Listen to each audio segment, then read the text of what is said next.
हाँ देखो बेटा, तो हम लोग श्वसन क्रिया में श्वासोच्छ्वास, श्वसन क्रिया, एक श्वसन क्रिया में मुख्य रूप से हम ये देखेंगे यहाँ पे कि कैसे सांस ली जाती है और सांस लेने पर क्या होता है, फिर कैसे सांस छोड़ी जाती है, सांस छोड़ने पर क्या होता है। एक श्वसन क्रिया में इतना हम लोग यहाँ पे देखेंगे। एक और फिर इसके बाद फेफड़ों में CO2 O2 का आदान प्रदान हम लोग बाद में देखेंगे। तो बेटा जब सांस लेना और सांस छोड़ना, ये पूरी प्रक्रिया को हम लोग श्वासोच्छ्वास कहते हैं, ब्रीदिंग। यदि आपसे पूछ दे एग्जाम में कि श्वासोच्छ्वास, व्हाट इज श्वास ब्रीदिंग, या श्वासोच्छ्वास क्या है, श्वासोच्छ्वास की परिभाषा दीजिए, ब्रीदिंग की डेफिनेशन दीजिए, तो आप स्पष्ट बताएंगे सांस लेने और सांस छोड़ने की प्रक्रिया को ही ठीक ब्रीदिंग कहते हैं, श्वासोच्छ्वास कहते हैं। ठीक, सांस लेने और सांस छोड़ने की जो प्रक्रिया है उसे ही हम लोग श्वासोच्छ्वास ठीक या ब्रीदिंग कहते हैं भैया, उसे ही श्वासोच्छ्वास या ब्रीदिंग कहते हैं। अब बेटा जो श्वासोच्छ्वास या ब्रीदिंग में दो स्टेप आ जाते हैं हम लोगों के सामने। ठीक ठीक, ध्यान देंगे श्वासोच्छ्वास में, मेरी बात समझने की कोशिश करें आप सभी बच्चे, ध्यान दीजिएगा भैया। ठीक, हम यहां पे कह सकते हैं कि श्वासोच्छ्वास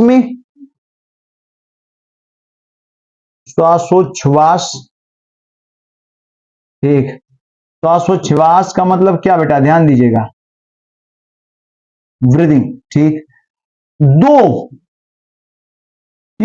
दो प्रक्रियाओं से ठीक मिलकर बना होता है। ठीक, या हम कह सकते हैं, पहले परिभाषा हम आपको बता देते हैं। ठीक, श्वासोच्छ्वास या ब्रीदिंग कहते किसे हैं। ठीक, तो इसकी डेफिनेशन है बेटा, ध्यान दीजिएगा सभी लोग। ठीक, श्वासोच्छ्वास कहते किसे हैं, ध्यान दें। हम यहां पे कह सकते हैं श्वासोच्छ्वास किसे कहते, एकदम एक एक बच्चे को याद होना चाहिए, सांस लेने एवं भैया सांस लेने एवं सांस छोड़ने की प्रक्रिया, सांस लेने एवं सांस छोड़ने की प्रक्रिया, हाँ भैया श्वासोच्छ्वास कहलाती है। ठीक, सांस लेने एवं सांस छोड़ने की प्रक्रिया श्वासोच्छ्वास ठीक कहलाती है। सांस लेने एवं सांस छोड़ने की प्रक्रिया श्वासोच्छ्वास कहलाती है। ठीक, सांस लेने एवं सांस छोड़ने की प्रक्रिया श्वासोच्छ्वास कहलाती है, यानी ब्रीदिंग कहलाती है। जिसमें हम सांस ले रहे हैं, सांस छोड़ रहे हैं, तो ब्रीदिंग के अंतर्गत आएगा, श्वासोच्छ्वास कहलाती है। यह दो पदों से मिलकर बनी होती है, यह दो पदों यानी दो स्टेप से भैया, यह दो पदों से, इसके अंतर्गत कितने स्टेप आते हैं, दो, यह दो पदों से मिलकर बनी होती है। ठीक, वो कौन कौन है, ध्यान दे बेटा, एकदम याद होना चाहिए एक एक बच्चे को। ठीक, दो पदों से मिलकर बनी होती है, कौन कौन, पहले को बाबू हो, पहले को हम लोग कहते हैं, ठीक, पहले को कहते हैं प्रश्वास, प्रश्वास। ठीक, और इसे हम लोग इंग्लिश में कहते हैं इंस्पायरेशन। हाँ, पहले को हम लोग प्रश्वास या इंस्पायरेशन कहते हैं। ठीक भैया, और दूसरे को हम लोग उच्छ्वास, उच्छ्वास। ठीक, जिसे ठीक हम लोग एक्सपायरेशन कहते हैं। हिंदी में और भी इसके कई नाम है, ठीक ना, तो आप उससे घबराएंगे नहीं। ठीक, प्रश्वास मतलब इंस्पायरेशन, उच्छ्वास का मतलब एक्सपायरेशन। तो ये दो पदों से, जो श्वासोच्छ्वास है, ब्रीदिंग, ब्रीदिंग कितने पदों से, दो पदों से मिलकर बनी होती है। एक को हम लोग इंस्पायरेशन कहते हैं, दूसरे को एक्सपायरेशन कहते हैं। ठीक है बेटा, इंस्पायरेशन और एक्सपायरेशन, ये दो पदों से मिलकर कौन बना है, ब्रीदिंग, श्वासोच्छ्वास। तो इसमें सबसे पहले हम लोग प्रश्वास पढ़ते हैं कि कहते किसे हैं प्रश्वास, और प्रश्वास जब होता है तो हमारे शरीर में कहां कहां क्या क्या प्रभावित होता है, बहुत इंपॉर्टेंट है। ठीक, तो हम लोग ठीक प्रश्वास को, इंस्पायरेशन को डिटेल में पढ़ने जा रहे हैं। ठीक, तो ध्यान दीजिएगा बाबू हो, सबसे पहली हेडिंग हमारी आ जाती है यहाँ पे फर्स्ट। ठीक, पहली हेडिंग हम लोग पढ़ने वाले हैं प्रश्वास। ठीक, प्रश्वास जिसे इंग्लिश में बेटा वो हम लोग क्या कहते हैं, इंस्पायरेशन, एकदम याद हो जाएगा, ध्यान से बस सुन लीजिए बाबू, ठीक, ध्यान से बस सुन लेंगे, आपको याद कराने की गारंटी है, ठीक ना, एकदम मस्त, एकदम जबरदस्त। प्रश्वास कहते किसे हैं, ठीक, ध्यान दें, सांस लेने की, ठीक, सांस को फेफड़े तक पहुंचाने की क्रिया क्या कहलाती है, ठीक, प्रश्वास। ध्यान दें आप, सांस को, ठीक, चेंज कर लेते हैं पेन, बेटा ध्यान दीजिएगा, हाँ, मेरी बात एकदम ध्यान से देखें आप सभी, ठीक, हाँ, समझे भैया। हम यहां पे कह सकते हैं सांस को कहां तक, फेफड़े तक, सांस को फेफड़े तक,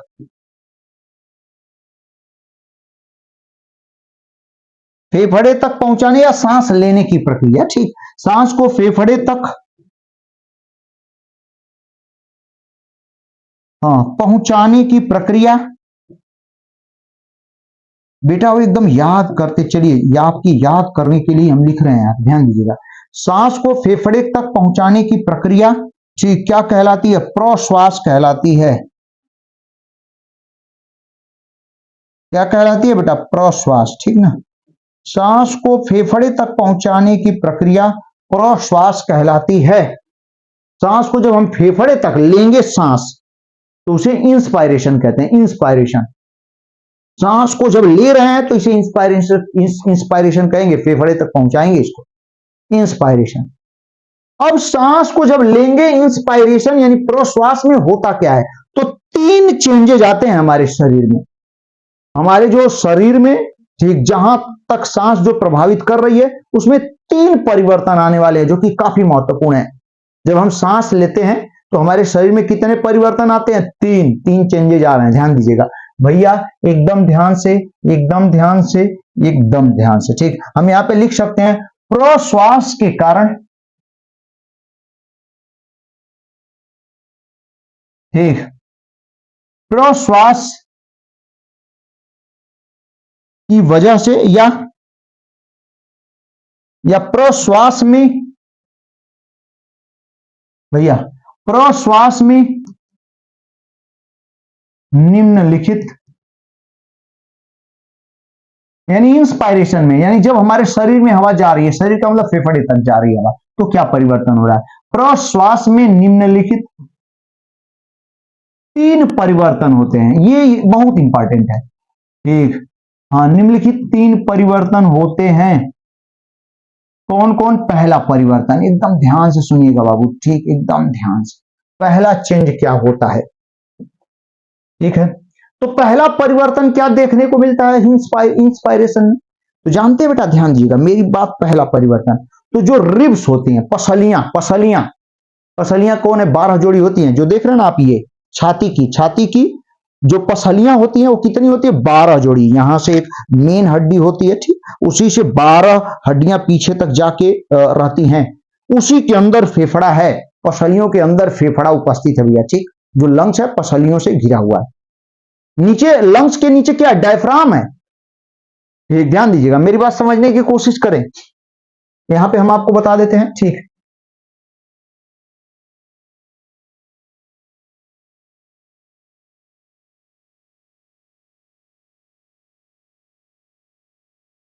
ऐसा कर रहा है,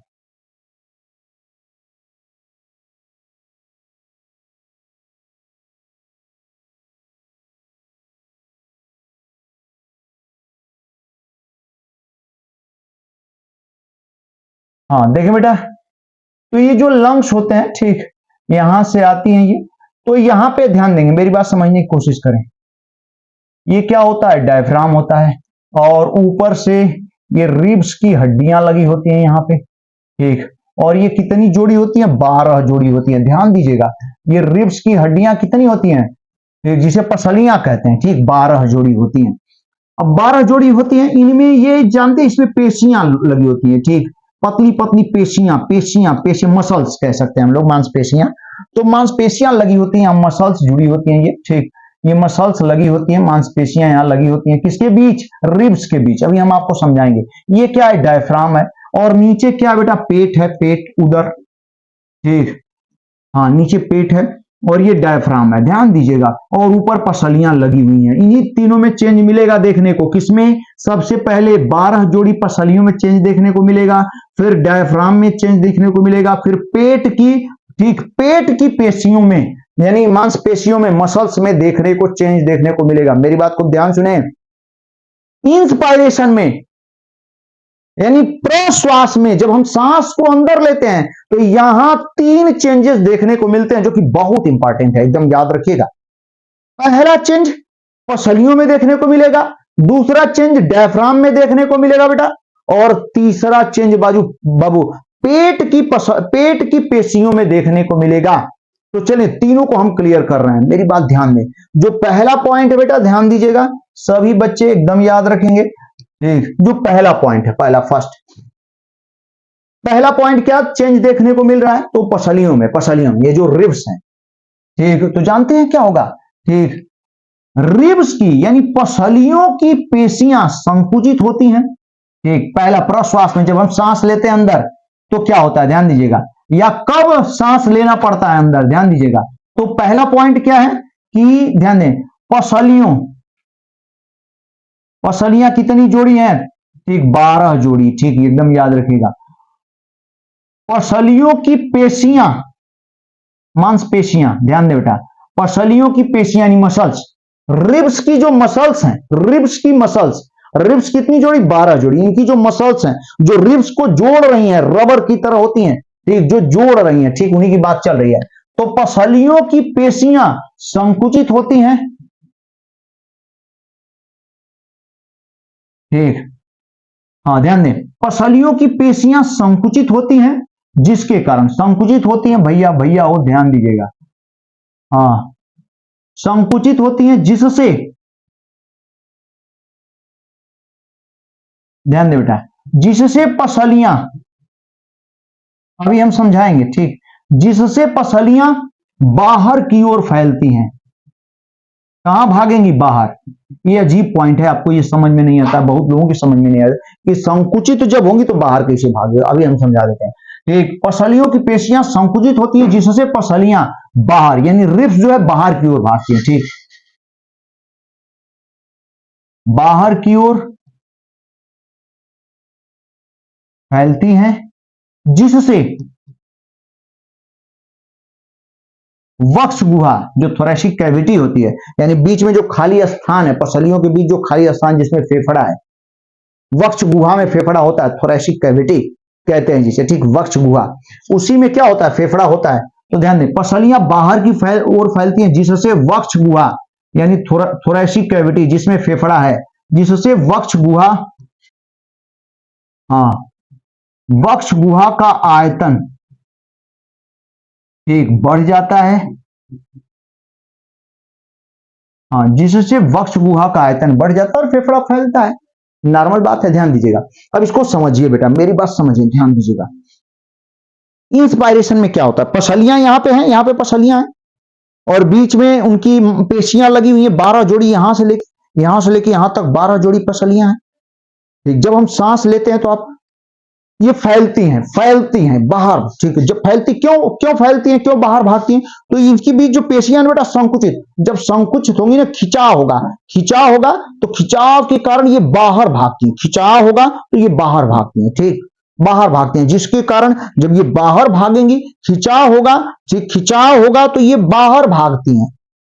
ठीक, बाहर भागती हैं। ठीक, जब बाहर भागेंगी तो वक्ष गुहा का आयतन क्या हो जाता है? बढ़ जाता है, उसके बीच का जो खाली स्थान बढ़ जाता है, जिसके कारण फेफड़े को फैलने में क्या होती है? आसानी होती है, फेफड़ा आराम से क्या होता है? फैल पाता है। भाई हवा लेंगे, आप सोच सकते हैं इंस्पायरेशन में क्या होगा? सांस लेंगे तो वायु कहां जाएगी? फेफड़ा में, और फेफड़े में जाएगी तो फेफड़ों को फैलने के लिए जगह चाहिए। तो वो जगह ठीक कैसे बन जाती है? ये पसलियां जो होती हैं, ध्यान दे, पसलियों के बीच की मांसपेशियां संकुचित होती हैं, जिससे पसलियां बाहर की ओर फैलती हैं। ठीक, बाहर की ओर फैलेंगी, जिसके कारण वक्ष गुहा का आयतन बढ़ जाएगा और जिससे ठीक फेफड़ा क्या होता है? फूल जाता है। ठीक, उसको जगह मिल जाती है, हवा अंदर जाती है और फेफड़ा क्या हो जाता है? फूल जाता है। ठीक है, एकदम याद रखिएगा पहला पॉइंट। दूसरा पॉइंट बाबू बहुत महत्वपूर्ण है, एकदम याद रखिएगा। सेकेंड पॉइंट क्या होता है इसमें, ठीक, प्रश्वास में यानी इंस्पायरेशन में जब हम सांस अंदर लेते हैं तो क्या होता है सेकेंड, बहुत आसान, ठीक भैया। और डायफ्राम, ये नीचे जो हमने बताया कि ये डायफ्राम है, ठीक, तो यहां ध्यान देंगे इसमें क्या होता है, डायाफ्राम संकुचित होता है, ठीक, इसकी भी पेशियां जो होती हैं संकुचित होती हैं, ठीक, ध्यान दे बेटा, ध्यान दीजिएगा, डायाफ्राम की पेशियां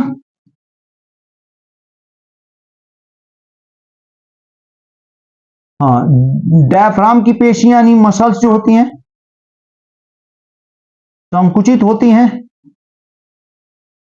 सोच सकते हैं, जिसके कारण, ध्यान दें बेटा, अभी आपको समझा देंगे एकदम याद हो जाएगा, जिसके कारण क्या चीज, डायाफ्राम, ध्यान दें, संकुचित होती है जिसके कारण डायाफ्राम चपटा हो जाता है,